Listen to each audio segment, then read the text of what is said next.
안녕하십니까? 수업 시작하도록 하겠습니다. 오늘은 PCA, Principal Component Analysis에 관해서 공부를 해보도록 합니다. 여러분들 1학기 때 선형대 수학을 배웠고, 그리고 2학기 때는 응용 문제를 다루고 있죠. 그래서 응용 문제 중에서 여러분들이 영상 처리, 3학에 올라가게 되면 공부하게 되는 영상 처리에 나올 수 있는 중요한 연구 주제인 Principal Component Analysis에 관해서 수학적으로 어떻게 접근할 것인가에 관한 내용을 담고자 합니다. 자, 화면 공유하면서 이제 자료를 함께 볼까요? 음.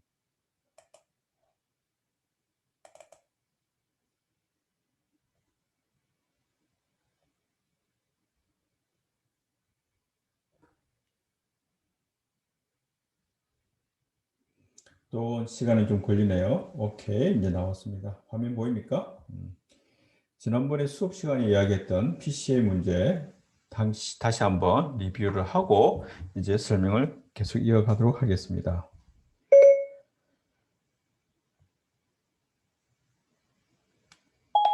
죄송합니다. 자, 제가 도와드릴 수 없는 일입니다. 죄송합니다라고 그러네요. 자, 끄고. 자, 뭐가 죄송하지? 하여튼 여러분도 놀랬죠? 저도 놀랬습니다. 그 아이패드에서 그러네. 자, 문제가 뭐냐면 여기 보는 것처럼 평균 위에 이런 점들의 데이터가 이렇게 주어졌을 때 잘 보이지 않습니까? 이렇게 점들이 주어졌을 때 이 점들의 집합이 어떤 모양을 갖고 있는가? 점들의 집합의 모양을 잘 표현하는 좌표축이 무엇인가를 찾는 문제가 어떻게 보면 PCA 문제가 되지 않을까? 지난번에 이야기했던 것처럼 3차원 공간 속에 또는 2차원 공간 속에 점들의 집합인데 충돌 체크를 한다고 했을 때 수십만 개의 어떤 오브젝트를 어떤 직선을 쏘았을 때 충돌 체크를 한다고 하는 것은 좀 비효율적이라고 이야기했었죠. 다시 한번 무슨 말이냐면 어떤 물체들이 이렇게 있고요. 이렇게 요놈들이 물체가 몇 개냐면은 수십만 개가 있고, 그 다음에 특정한 지점에서 레이를 쏘았다. 그랬을 때 충돌 여부를 파악하는 문제를 다루고자 한다면 여기 있는 수십만 개의 각 물체마다 이 직선 하나랑 교차 문제를 수십만 개의 연산을 해야 되는 문제가 발생을 하죠. 그런데 우리가 미리 프리프로세싱으로 어떤 공간 자체를 자료 구조화 해 놓았다면 하이라키 스트럭처, 트리 형태로 전체 공간을 분류를 해 놓았다면 얼마나 좋을까? 어떤 좋은 점이 있냐면 만약에 색깔을 이제 초록색으로 해 볼까요? 어떤 물체랑 물체를 포함하고 있는 그거보다 더 큰 물체, 그다음 여기 있는 물체랑 더 큰 물체, 요것들을 더 포함하는 더 큰 물체, 더 큰 물체, 이렇게 트리 형태로 구성을 이제 해 놓을 수 있겠죠. 그것을 이제 뭐라 그러냐면 바운딩 스피어라고 이야기하기도 하고 바운딩 또 박스라고 이야기도 합니다. 전체 그 물체들을 담고 있는 큰 뭐 육면체면 바운딩 박스가 될 것이고, 큰 물체 구가 되어 있으면 바운딩 스피어라고 이야기할 수 있겠죠. 그래서 루트 자리에 있는 제일 크나큰 뭐죠? 이 구랑 뭐만 먼저 해버리냐면 주어진 문제인 구랑 직선과 체크를 한번 교차 여부를 한 번만 파악했을 때 심플하게 구해진 큰 구랑 교차가 일어나지 않는다면 그 안에 있는 수십만 개의 물체하고는 충돌이 일어나지 않겠죠. 그래서 수십만 개의 충돌 체크를 할 필요가 없는 그런 이제 이점이 있는 거고요. 만약에 충돌이 일어났다 그러면 그거보다 좀 더 작은 형태의 두 개의 구가 있다 그랬죠. 이쪽 구가 있고 이쪽 구가 있다 그러면 각각의 구를 두 번을 두 번, 즉 작은 구랑 그다음에 직선과 작은 구랑 그다음에 작은 구랑 직선과의 충돌 체크를 한 번, 즉 두 번만 체크해 주게 되면 될 거고, 따라서 둘 중에 하나에 만약에 충돌 체크가 일어난다면 나머지 한쪽은 어떻게 할까? 이쪽은 다 버려버리고 반만 이제 체크해 주면 되겠죠. 이쪽은 버려버리고 이쪽만 체크해 주면 된다는 그런 이점이 있다는 것이죠. 이와 같은 어떤 효율성을 위해서 바운딩 스피어, 바운딩 박스를 활용한다면 참 좋겠다라는 것이죠. 바운딩 박스가 그러면 뭐가 좋을까라고 생각해 보게 되면 지난 시간에 이야기했던 것처럼 이렇게 파랗게 표현되어 있는 이런 사각형이 전체 점들의 집합을 잘 표현하고 있는 축이 될까? 아니면 이제 1번에 있는 위에 있는 축처럼 빨갛게 표현되어 있는 이렇게 축을 잡게 되면 이것이 더 좋은 축일까라고 생각하게 되면 점들의 집합을 타이트하게 딱 메꿔 놓는 축이 더 좋겠죠. 그래서 이와 같이 두 개의 축을 찾아낼 때 X축으로 X축, Y축으로 표현하는 것보다는 이제 여기 나와 있는 것처럼 이렇게 나타나는 축과 이렇게 수직인 축 두 개의 축으로 표현하는 것이 더욱더 효과적이다라는 것이죠. 그런 문제 때문에 PCA 어느 축이 좋은 축이냐, 축이라고 하는 것이 컴포넌트가 될 거고, 주된 축이라고 그래서 principal component, 주된 축을 찾아서 문제를 해결하자라고 하는 것이 PCA 방법이 되겠다. 또 다른 관점에서 생각하게 되면 2번 같은 경우 동일한 이제 데이터들을 볼 때 경우 필요에 따라서 2차원 정보가 너무 부담이 되고, 그래서 2차원 두 가지 변수로 생각하는 것보다는 저 점들을 하나의 축으로만 문제를 해결해야 될 필요가 있을 때, 즉 나머지 축에 대한 정보를 버리겠다는 거죠. 어느 축을 잡는 것이 더욱더 효과적이냐라는 것인데, 이제 조금 전에 이렇게 데이터들을 빨간 축으로 잡게 되면은 이 축의 정보를 줄인다 그랬죠. 줄인다는 말은 뭐냐면은 두 개의 정보를 하나의 정보로 바꿔주는 거니까 다 수직으로 끄집어 내리게 되면은 이 직선상에서 점들이 다 이런 식으로 분포하게 되는 것이죠. 자, 그래서 이렇게 빨갛게 요런 축을 잡는 것이 좋을까? 아니면 축을 보라색으로 이렇게 잡아서 모든 점들을 프로젝션을 하면 좋을까? 만약에 보라색 축으로 점을 다 프로젝션 하게 되면 모든 점들이 이렇게 프로젝션을 될 거고 이런 형태의 분포가 되겠죠. 다시 정리해 보면은 보라색의 축에 대해서 프로젝션 하게 되면은 이런 형태의 1차원 정보, 아까 빨강 축으로 이제 프로젝션 하게 되면은 이렇게 전체적으로 많이 퍼져 있는 점들에 구성되어 있는 형태로 이제 프로젝션 된 결과를 얻을 수 있겠죠. 그러면 1번 축이 좋을까, 2번 축이 좋을까를 물어본다 그러면 어떤 것이 좋을까? 우리가 2차원 정보를 1차원 정보로 떨어뜨릴 때는 뭐냐면 이제 전체적인 점들을 어느 것이 옳고 어느 것이 좋은지 나쁜지 또는 여러 가지 어떤 문제에 따라서 정보를 분석해 주는 것이 필요한데 각 데이터들끼리 구분이 가능한 것이 더 좋은 거 아닐까요? 그래서 구분이 좋다는 말은 뭐냐면 축에 대해서 많이 퍼져 있는 경우가 어떤 점과 또 다른 점과의 어떤 구분이 가능하기 때문에 좋은 거다. 만약에 이렇게 100개의 점들이 한 곳에 많이 몰려 있으면, 1번 축처럼 많이 몰려 있으면 이건지 저건지 구분이 불가능하겠죠. 그래서 좋은 축이라고 이야기하는 것은 차원을 축약할 때, 차원을 줄일 때, 즉 2차원에서 1차원으로, 3차원에서 2차원으로, 100차원에서 3차원으로 이렇게 축약할 때 어떤 축이 좋을까라고 물어보게 되면은 전체적으로 데이터를 프로젝션 했을 때 넓게 퍼지게 되는 축이 좋은 축이다라고 하겠다는 거죠.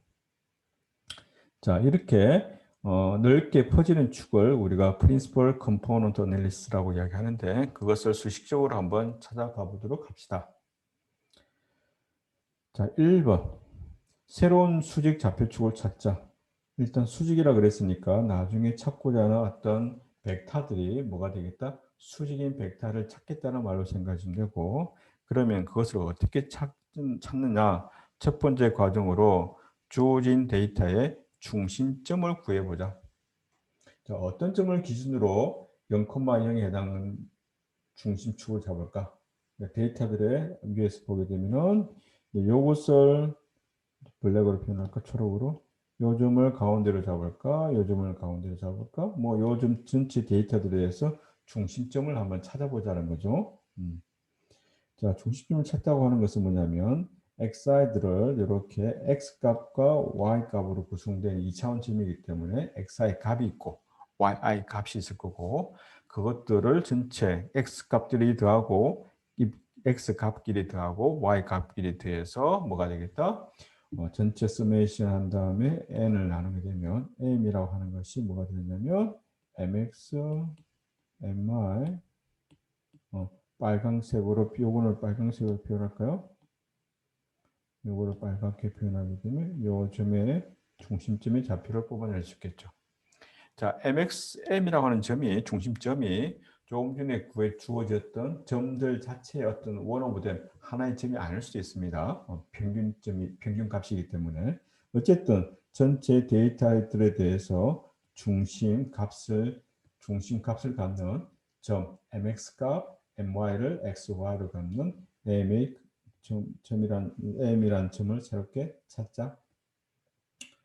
자, 그러면 그 다음 해야 될 일이 뭐냐면 새로운 좌표축의 방향이 어떻게 될 것인가 라는 건데, 그 방향을 찾기 위해서 방향을 찾는다는 말은 벡터를 찾는다는 말로 이해해 주면 되겠죠. 방향, 이쪽 방향인지 이쪽 방향을 나타내는 게 뭐다? 벡터이니까. 그럼 다시 말하면 여기 있는 중심점을 중심으로 초록색으로 표현할까? 이 축을, 우리가 원하는 축을 잡을지 이 축을 잡을지 어느 방향인지를, 어느 축을 X축으로 우리가 생각하는 기본 축으로 잡을까를 지금 하겠다는 거예요. 자, 그러기 위해서 원래 M이라는 점을 여기서 잡아 놓았으면 M이라는 점을 원점으로 갖다 놓기 위해서 어떻게 잡느냐면, 원래 처음에 주어져 있던 데이터의 정보 xi, 인풋 데이터 점들의 x가 y 값이죠. 자, 에서 무엇을 뺐다? 조금 전에 잡아 놓았던 중심점을 뺀 것을, 자, 점에서 점을 빼게 되면 뭐가 된다? 하나의 요거 뭐가 나오겠다? 벡터가 나올 거예요. 자, 그러면 여기 빨갛게 표현된 것처럼 각 점마다 중심점에서 어떻게 향하는지 이런 형태의 뭐가 나오겠다? 벡터를 나오니까, 그 벡터들이 항상 뭐라 그랬죠? 벡터라고 하는 것은 시점이 원점에 갖다 놓고 한다 그랬으니까, 전반적으로 이런 점들을 중심점 M이, 여기 빨갛게 표현할까? 중심점 M이 원점에 되도록 이제 트랜슬레이트 했던, 평행 이동한 이제 결과가 y 벡터들에 의해서 표현되겠다. 이렇게. 자, 그 예를 한번 들어볼까요? 어떻게 되는지.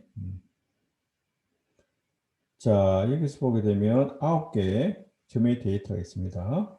자, x 값이 12요, y 값이 5인 10,5가 있고, 그 다음에 20,5가 있고, 30,5가 있고, 이렇게 9개의 점의 좌표가 이렇게 주어졌을 때 데이터로, 자, 여기서 평균값을 구하라 그러면 10이 얼마? 3개짜리니까 30이고, x 값들만 생각하면 20이 3개 있으니까 60이 되고, 30이 3개 있으니까 90이 되고, 여러분들 다 더하게 되면 180이 되고, 이놈을 9로 나누게 되면 20이 되겠죠. 즉 평균점의 mx 값이 얼마가 되느냐면 20이라는 값을 얻을 수 있죠. 그 다음에 y 값들이 다 더하게 되면 5가 몇 개? 5가 5개니까 15, 5가 3개니까 15, 그 다음에 10이 3개니까 얼마가 되죠? 30이 될 것이고, 그 다음에 15가 3개가 있으니까 45가 되고, 이렇게 되면 60이고, 이렇게 되면 30, 90이 되고, 90을 9로 나누게 되면 y값은 10이 되겠다. 즉 20,10을 다시 말하면 어떤 점이, 이 점이 중심점이 되겠다는 거죠. 자, 중심점이 되니까 y 값들, I 벡터들 한번 생각해 볼까? 자, 각각의 x 값이 예를 들면 10,5라는 점에서 평균이 20,10이라 그랬으니까 이거 빼게 되면 얼마가 될까요? x는 마이너스 방향을 가니까 마이너스 10, y 값은 어디 있어? 이것도 오케이.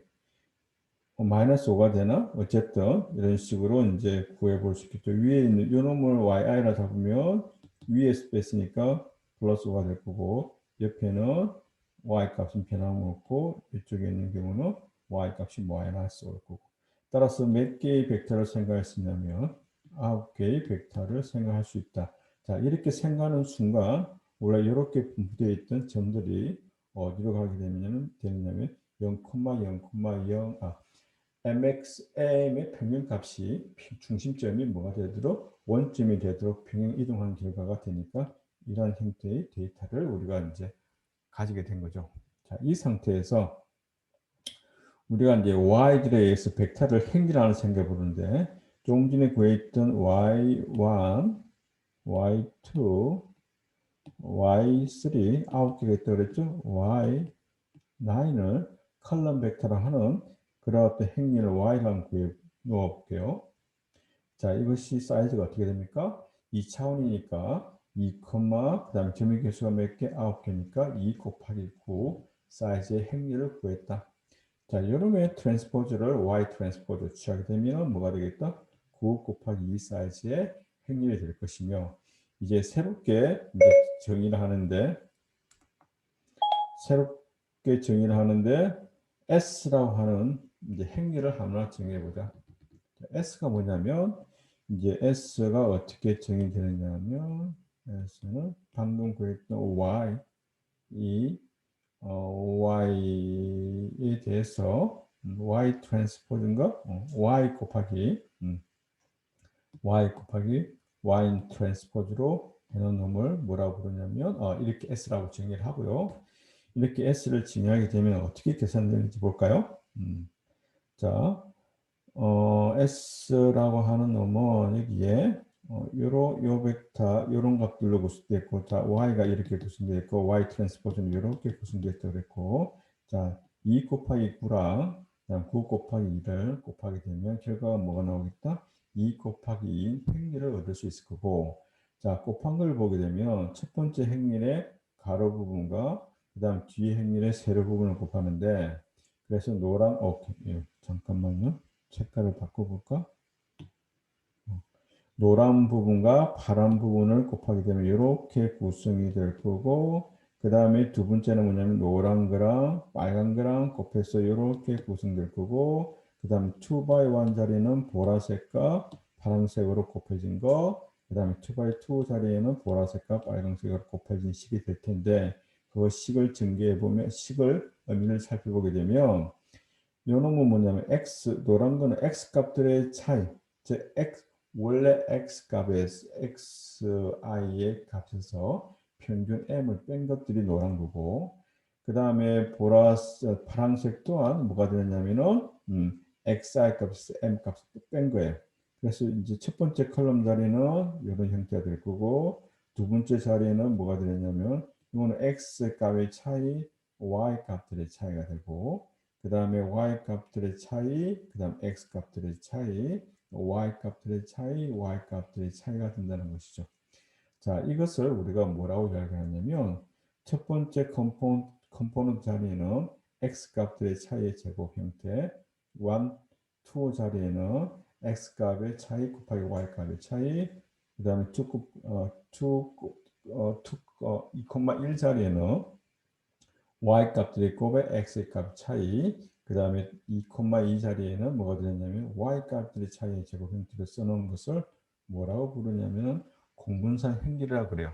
이제 x의 흩어짐 정도가 분산이잖아요. y의 흩어짐 정도. 그래서 요거 놈이 s라고 하는 행렬을 뭐라고 부르냐면 주어진 데이터의 공분산 행렬이다라고 이야기할 겁니다.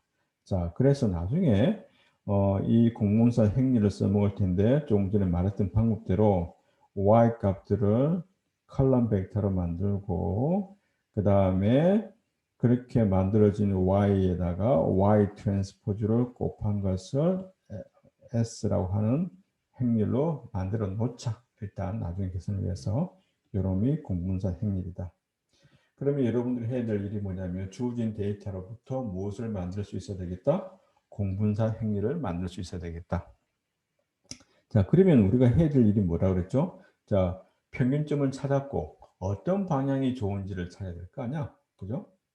여러분들 보기에 점들의 데이터가 이렇게 주어졌을 때, 자, 1번처럼 방향을 잡고 2번처럼 방향을 잡고 3번처럼 방향을 잡고 쳐봅시다.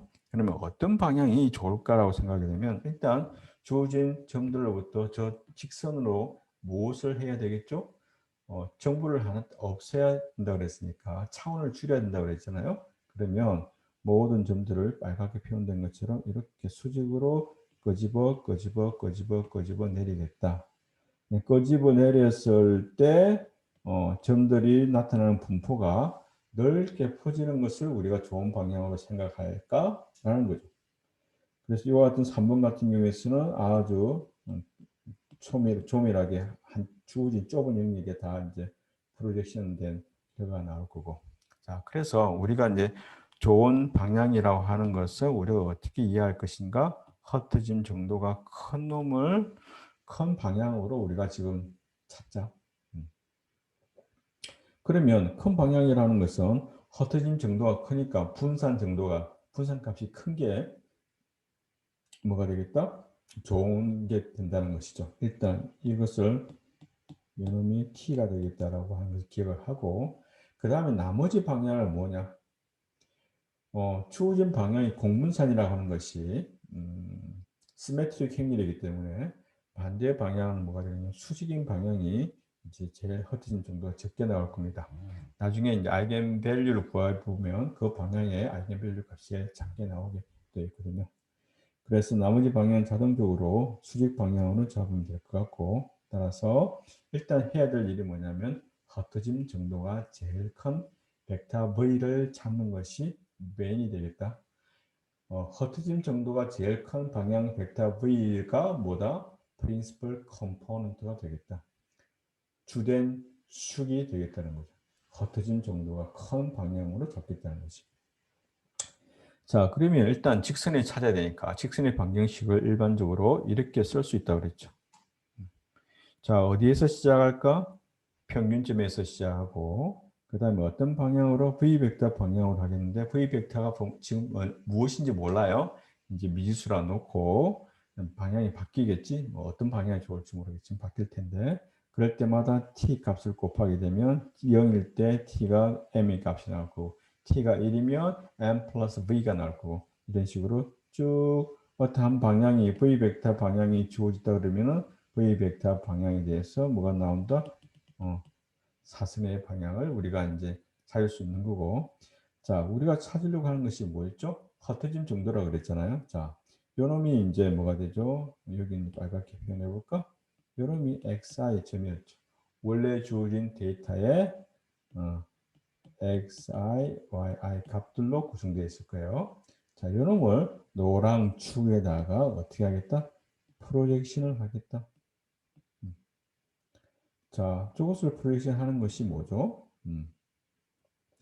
자, 프로젝션 했을 때 프로젝션 해서 만들어지는 이 직선상에 만들어진 점을 뭐냐면 xi 프라임이라고 놓아볼 거예요. 자, 그러면 xi 프라임과 m 값의 차이가 뭐가 되죠? 이렇게 지금 보라색으로 요 값이 될 거예요. 요 값이. 그래서 요놈의 크기, 요 x 노랑 축에 흩어진 정도, 요 흩어진 정도 이 값이 될 텐데 요 값을 지금 제일 크게 하도록 하는 것이 목적이잖아요. 이렇게. 자, 그래서 이걸 생각하게 되면 자, 여기서 이 v 벡터를 아까 뭐라 그랬냐면 크기가 1이라 그랬거든요. 자, 우리가 그걸 한번 다시 한번 봐야 되겠네요.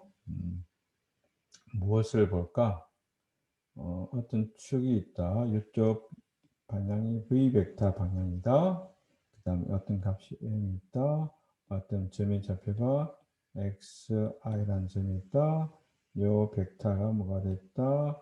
yi가 됐죠? 요 놈을 어떻게 한다? 노란색으로 수직으로 떨어뜨리면 지금 찾고자 하는 놈이 요게 될 텐데 요거는 어떻게 구해질 것인가? 라는 거죠. 자, 어떻게 구해지느냐면 어떻게 구해질까? 요 yi 벡터를 지금 뭘로 하면 될까요? v 벡터로 내적을 취하면 요 값이 되겠다라는 거죠. v 벡터 크기가 1이기 때문에 그래서 요 놈의 크기를 구하는 거고 yi가 뭐였죠? xi에서 m을 뺀 거 v 벡터 요 값을 우리가 계산을 해 주려고 하는 겁니다. 자, 그런데 그러니까 뭐 결국 다시 들어와서 요 값에서 이제 계산해야 되는데 여기서 뭐가 필요하냐면 지금 요 놈은 벡터의 내적이잖아요. 벡터의 내적을 뭘로 바꾸고 싶냐면 행렬의 곱으로 바꾸고 싶다. 자, 그래서 우리가 이제 벡터의 내적이 이렇게 주어졌다 그러면 봅시다. U라는 벡터가 U1부터 UN까지 지금 여기서는 차원이 2니까 U1에서 U2가 되겠죠. X값, Y값. 그 다음 V라는 벡터 V1, Vn. 즉 일단 일반적으로 벡터들은 어떤 형태로 쓴다? 컬럼 벡터, 컬럼 행렬로, 컬럼 벡터로 보통 쓰는 것이 약속입니다. 자, 그런데 벡터의 내적 연산을 우리가 뭘로 표현해 주고 싶냐면 벡터의 내적 계산하면 U1 값과 V1 값 곱하고 U2, V2 곱하고 UN, VN 곱해서 각 값들을 뭐 한다 그랬죠? 다 더하는 것이 벡터 내적의 원래 정의였잖아요. 자, 그런데 이놈이 곱하기를 정의하려고 그러면 U1 벡터를 어떻게 취해주면 되냐면은 일단 이놈이 n by 1이고 n은 n by 1인데 만약에 행렬이라고 생각하고 곱하기를 적용하려면 곱하기가 적용이 안 될 거예요. 왜냐하면 앞에 있는 행렬의 사이즈가 열의 사이즈가 1, 그 다음 뒤에 있는 행의 사이즈가 n, 값이 다르죠. 그래서 이놈이 값이 같게 돼야 되고 결과가 실수값이 나와야 되니까 결과는 뭐냐면 1 by 1이 나와야 되거든요. 그래서 앞에 있는 행렬을 어떻게 취해주냐면 벡터를 트랜스포즈를 취하자. 그러면 1 by n이 될 거고 그 다음 여기 있는 n by 1이 되고 n 갖고 캔슬 아웃 되고 1 by 1 형태의 실수값이 나오겠다. 정리해 보면 두 벡터의 내적은 앞에 있는 벡터를 트랜스포즈하고 뒤에 있는 벡터를 행렬의 곱으로 이제 취해주면 뭐가 되겠다? 같은 값으로 생각할 수 있겠다라는 거죠. 자, 그래서 조금 전에 이야기했던 것처럼 앞에 있는 행렬의 V에 트랜스포즈를 취해 놓고 yi를 행렬의 곱으로 표현해 놓겠다라는 겁니다.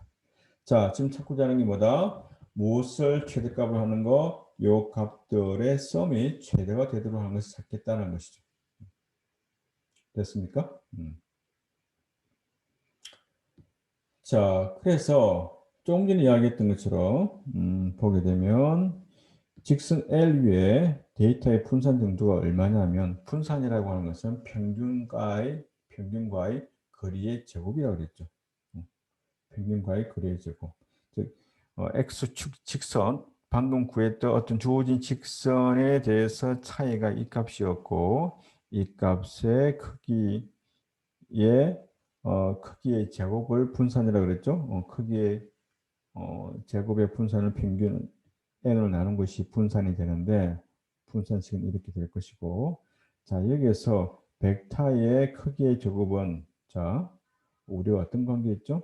벡터 크기의 제곱은 자신 벡터의 내적을 자기 자신을 내적한 거랑 같다라고 하는 것은 우리가 앞에서 배웠잖아요. 자 그럼을 적용하게 되면은 이런 형태가 될 거고 조금 전에 이 식이 뭐였죠? 이 식이 요거랑 같다 그랬으니까 요 놈을 집어넣게 되고요. 집어넣게 되고 그 다음에 이것은 이제 뭐라 그랬죠? 벡터의 크기의 제곱이 된다고, 자, 요놈을 서메이션을 행렬을 표현하게 되면 이렇게 이제 넘어갈 겁니다. 서메이션을 자, 이렇게 넘어갈 거고, 자, 그러면 여기에서 이제 뭐가 들었냐면은 벡터의 크기의 제곱은 자기 자신의 내적이랑 같다 그랬고, 자, 그 다음 또 어떤 게 또 있냐면 행렬의 곱의 전치는 여기 나와 있는 것처럼 A라는 행렬과 B라는 행렬의 트랜스포즈는 전체 트랜스포즈는 안에 있는 행렬의 순수를 바꾸면서 뒤에 있는 놈의 B의 트랜스포즈가 앞에 오고 그 다음에 A의 트랜스포즈가 뒤로 가는 형태로 이제 계산식이 정리가 된다고 그랬거든요. 그것을 이용하면 될 것 같고 만약에 A 트랜스포즈 B에 대해서 전체의 트랜스포즈를 해라 그러면 순수를 바꿔서 B의 트랜스포즈 앞에 A의 트랜스포즈가 있고 자기 자신의 트랜스포즈를 두 번 취하면 원래 자기 자신이 같다 그랬으니까 이놈은 B의 트랜스포즈 A 형태로 식이 계산이 될 겁니다. 자, 그래서 요놈이 있고 요놈이 있는데 이제 이거 내적이잖아요. 내적은 어떻게 하겠다? 내적을 두 개의 벡터의 트랜스포즈를 취해 준다 그랬고 그 다음에 여기서 이제 뭐가 되냐면 이렇게나 저렇게는 똑같아요. 오케이. 그다음 이렇게 트랜스포즈를 앞에 놓거나 뒤에 놓거나 상관없습니다. 이제 예적을 행렬을 곱하기로 바꿀 때. 자, 만약 뒤에 트랜스포즈를 취했다 그러면 앞에 있는 행렬은 V 트랜스포즈 Y 그대로 쓰고 뒤에 놈은 순서가 바뀌면서 Y 트랜스포즈 V가 되겠죠. 자, 근데 Y랑 Y 트랜스포즈를 곱하게 되면 여기 뭐라고 그랬죠? 아까 S라고 하는 공분산 행렬이라고 그랬고. 자, 그 다음에 여기서 우리가 생각하는 게 요 놈을 뭐라 부를까? 요 놈을 SV라고 하는 것의 트랜스포즈를 아까 행렬의 곱을 내적으로 표현한다고 그랬죠? 오케이. 이렇게 표현이 가능할 겁니다. 자, 그러면 이제 어떤 문제로 이제 나오냐면 아까 베리언스 L이 분산이 제일 큰 걸 찾는 것이 중요한 거잖아요. 근데 여기서 뭐가 큰 거죠? 이 앞에 있는 SV라는 벡터랑 지금 뭘 구한 거다? V 벡터야 내적의 맥시멈을 구하는 문제로 바뀌었다는 것이.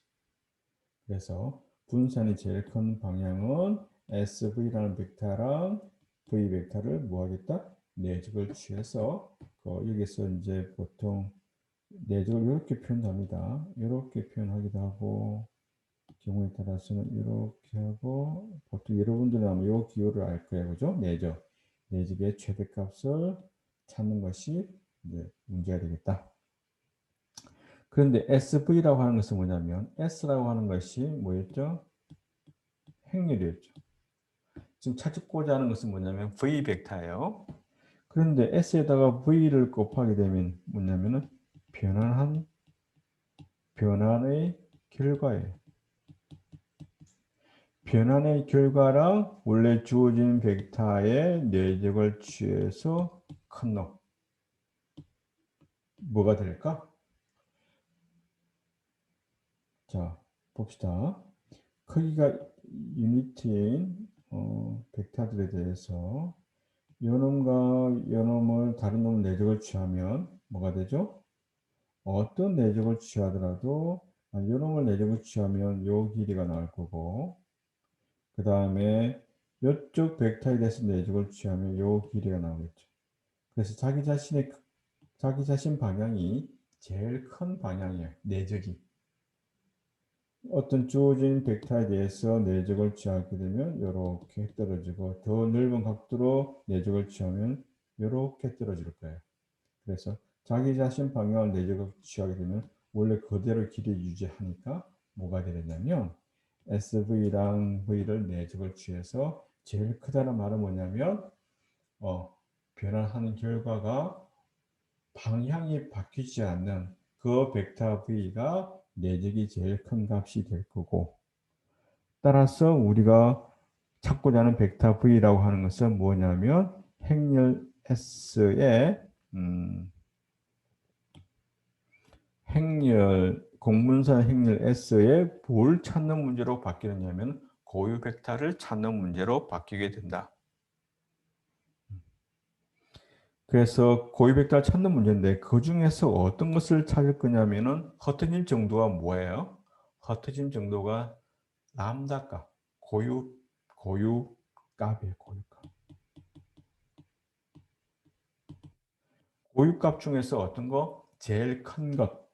고유 값이 만약에 여러 개가 나온다 그러면 그 중에서 뭐가 되겠다? 제일 큰 고유값, 분산이 제일 큰 방향은 고유값이 제일 큰 방향이 되기 때문에 제일 큰 놈을 찾자. 고유 벡터를 찾고자 정리해 볼까요? S 행렬에 공분산 행렬 S에 고유 벡터를 찾는데 어떤 고유 벡터를 찾을까? 고유값이 제일 큰 고유 벡터를 어느 축이라고 생각할까? 제일 기본 축이라고 생각하겠다. 프린시플 컴포넌트. 그 다음에 뭐가 되겠다? 두 번째 컴포넌트. 그 다음에 세 번째 컴포넌트. 만약에 D 차원이라 그러면 D 차원으로 3차원으로 추격하라 그러면 어떻게 이해하면 될까? 공분산 행렬에서 공분산 행렬의 고유 벡터 중에서 고유값이 제일 큰 거, 그 다음 큰 거, 세 번째 큰 것까지만 생각하고 나머지는 다 어떻게 하겠다? 버려버리겠다는 거지. 음, 음. 그래서 조금 전에 이야기한 람다 값들을 소팅을 한 다음에 제일 큰 놈에 관계되는 고유 벡터를 V1이라고 그러고 그다음 작은 거에 고유 벡터 V2 이런 식으로 D개의 고유 벡터를 찾을 수 있겠죠. 자, S라고 행렬이 대칭 행렬이에요. 대칭 행렬이면 고유 벡터는 서로 수직이에요. 고유 벡터는 모두 다 수직이고 서로 다르기 때문에 고유 벡터들이 다 존재할 거고, 자, 우리가 D 차원이라 그랬는데 지금 현재 여러분들이 다루고 있는 점들은 어느 공간 속에 있죠? 2차원 공간 속에 있으니까 D 값이 얼마? 2개가 돼 있겠죠. 어쨌든 자, 이런 식으로 이제 어떻게 생각할 수 있냐면 V 벡터를 우리가 고유 벡터 디컴포지션 했던 방법 있죠? V 벡터 이렇게 잡고 고유 벡터를 이렇게 잡고 트랜스포즈 이렇게 잡게 되면은 S라고 하는 공분산을 이렇게 어떻게 할 수 있다? 디컴포징 할 수 있다고 이야기했고, 이제 만약에 두 가지 데이터셋을 한번 생각해 볼 텐데 이런 놈이 하나 있고요, 이런 놈이 하나 있을 때 이런 놈에 관계되는 고유 벡터들은 어떤 방향을 잡아든 상관없을 거예요. 그때 람다 값은 뭐가 되느냐면 그렇게 크기가 크지 않는 동일한 형태가 될 겁니다. 그 반면에 이렇게 분포되어 있으면 고유 벡터에서 만들어지는 V1 벡터랑 그 다음에 V2 벡터가 이런 형태가 될 거고, 이때 만들어지는 고유값은 한 놈 크고 한 놈 아주 작은 형태가 되겠다. 그래서 V1 벡터가 뭐가 되느냐면은 축약을 해도 좋겠다는 것이죠. 자, 그래서 조금 전에 구했던 그런 어떤 V1 벡터, V2 벡터를 뭘로 표현할 수 있냐면은 xi 처음에 주어졌던 모든 점을 xi라고 하는 그런 점들을 평균점에 대해서 새로운 축을 우리가 하나 V1 축, V2 축 찾았으니까 V1 축에 대해서 상수값, 코에피션트 값 찾고, 그 다음에 V2에 대해서 찾고, 이런 식으로 다 찾고 한 다음에 차원을 축소한다 그러면 여기에서 표현되어 있던 요 축을 이 축에서 어떻게 하겠다? 나머지 알파 값들을 다 무엇으로 바꾼다? 0으로 바꾸게 되면, 자, 아까 처음에 원래 점들 데이터가 이렇게 되어 있으면 이 축에 대해서 이용을 한단 말은 이 축만 살아남고 나머지 축은 다 버리긴다는 의미니까 쭉쭉 프로젝션 한 결과가 되겠다는 것이죠. 그러면 조금 전에 이제 이야기했던 것처럼 차원 축소를 2차원에서 D가 2일 때 차원 축소를 하게 되면 이제 고유 벡터가 2개였으며 1차원으로 줄인다 그랬으니까 요 놈을 살릴까 요 놈을 살릴까 문제겠지.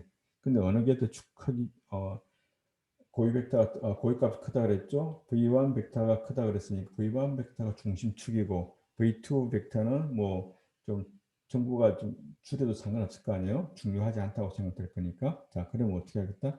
알파2 값을 0으로 딱 세팅하는 순간 이런 형태로 표현이 되겠다는 것이죠. 그래서 2차원 정보를 조금 전에 뭐 했다? 알파1이라는 정보로 하나 바꾸겠다는 것이죠. 자, 이제 좀 정리가 됐나요? 말이 좀 복잡했죠? 한번 정리해 봅시다. 원래 뭐 n차원이든 상관없는데 일단 볼 수 있는 것이 2차원의 점들을 보는 게 편하니까 이런 데이터들이 들어왔다. 이 데이터를 잘 나타내는 뭘 찾는다? 축을 찾겠다. 축을 어떻게 찾을까? 저 점들의 평균값 m을 찾고 그 다음에 저 축에 대해서 저 데이터들로부터 뭘 구한다? 공분산 행렬 S를 구해라. 공분산 행렬 S는 어떻게 구하더라? xi에서 mx 값들을 뺀 것의 제곱. 그 다음에 xi에서 mx 곱하기 yi-my. 즉 mx, my는 m의 x 값이 mx, m의 y 값 my. 그 다음에 2by1 자리에는 yi-my, xi-mx. 그 다음 2 자리에는 yi에서 m을 뺀 것에 제곱을 다 스매싱한다. 자, 이것을 뭐라 그러냐면은 공분산 행렬이라 그러겠다. 자, 그 다음에 해야 될 일이 뭐다? 공분산 행렬의 S의 고유 벡터를 찾자. 고유 벡터를 찾았어. 그러면 뭘 구한다? 고유 값이 나올 수 있고 고유값 람다1, 람다2, 쭉 람다 d가 있는데 그 중에서 제일 큰 놈, 제일 큰 것을 이제 소팅하면은 이놈을 람다1이라고 그러고 이름을 리네임 람다2, 람다3 할 이놈이 제일 크고 그 다음 크고 그 다음 크고 순서대로 소팅하겠다. 자, 이에 관계되는 고유 벡터를 V1, 두 번째 관계되는 것을 V2라고 생각하면 원래 xi라고 하는 점의 데이터가 뭐가 되겠다? m 플러스 자 알파1 v1 이거 어떻게 계산되는지는 이제 내절 시해보면 될 것 같고 이런 식으로 쭉 되는데 나머지 요 정보를 버리겠다는 거죠. 버려서 나오는 점을 뭐라 그러겠다? 요 값이 xi 프라임이라고 한다는 것이죠. 자, 일단 어디까지가 고유가 PCA다? 제일 큰 방향까지 찾는 것. 제일 두 번째. 이렇게 소팅을 해서 고유 벡터, 고유값 찾는 것까지가 뭐가 되느냐면 뭐가 되죠? 그게 이제 고유 PCA 프린시플 컴포넌트를 분석했다라고 이야기할 수 있는 것이죠. 자, 그러면 여러분들이 지난번에 공부했던 거 아이겐벡터 디컴포지션처럼 고유값 문제도 PCA에 대해서 어떻게 해야 되는 것인지를 좀 정리를 해두면 좋을 것 같네요. 그러면 데이터를 좀 주시고 그 다음에 고유 벡터를 찾는 문제가 나올 수 있겠네. 공분산 행렬을 구할 수 있는지 없는지. 근데 공분산 행렬의 뭐다? 고유 벡터, 고유값을 찾는다. 그 중에서 제일 큰 것이 프린시플 컴포넌트의 제일 중요한 축. 두 번째 중요한 축. 그런데 고유 벡터들은 다 뭐가 되겠다? 수직이더라. 왜? 주어진 공분사 행렬 S가 시메트릭, 대칭 행렬이기 때문에. 자, 이렇게까지 이야기를 하면 이제 프린시플 컴포넌트 애널리시스를 다 안다라고 말할 수 있겠습니다. 그래서 지난번에 원서 영어로 되어 있는 자료 있었죠? 그 자료를 살펴보게 되면 이 내용을 다 포함하고 있으니까 이제 정리를 해볼 수 있겠습니다. 그래서 여러분들이 이제 3학년 올라가서 PCA 문제가 나오게 되면 이렇게 하는구나라고 이제 지금 배웠으니까 그때 자신 있게 얘기를 해주면 좋겠네요. 꼭 영상 처리뿐만 아니라 다른 문제도 사용되기 때문에 PCA에 대해서 여러분들이 정리를 해두면 좋을 것 같습니다. 자, 일단 PCA 강의는 여기서 끝내도록 하고 SVD는 이제 조금 있다가 다시 녹화를 해서 여러분들에게 알리도록 하겠습니다. 수고했습니다.